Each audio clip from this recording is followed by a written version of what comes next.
let's talk today about two words that can change your life. With every new day, we will be faced with multiple opportunities to complain, to grumble, and to be bitter.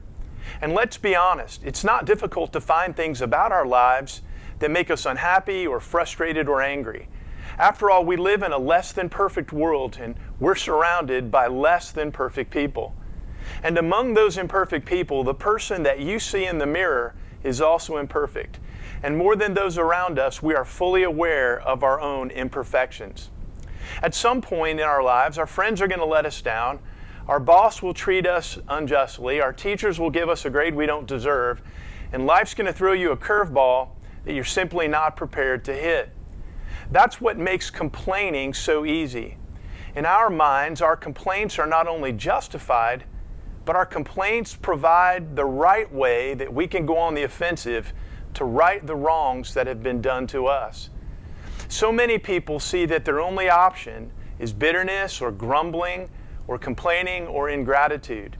You know, I'm reminded of the story where a man sees a dog sitting on a sticker bush and he's howling because of the pain. A passerby asks that man why the dog won't simply eliminate the pain by moving to a more suitable location. The man replies, "Well, yes, that makes perfect sense, but my dog would rather sit there and howl." You see, deep down in our hearts, we know that we were created not to grumble.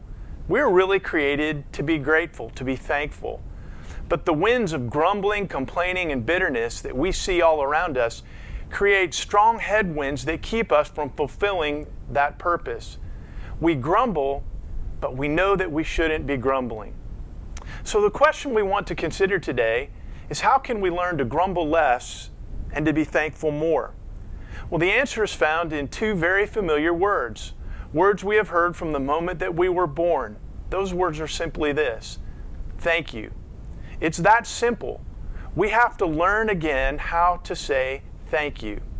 Now, saying thank you is powerful because it expresses one of our most basic emotions, gratitude. You see, God created us to be thankful people. Gratitude is not an abstract feeling. It's a genuine God-created emotion.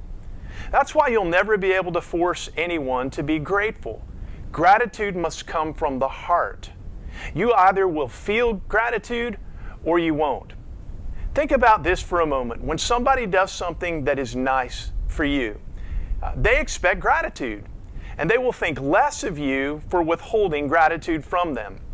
Recall the last time someone that you gave them a gift. If they didn't say thank you, how did that make you feel about them? Did you have good thoughts or did you have bad thoughts?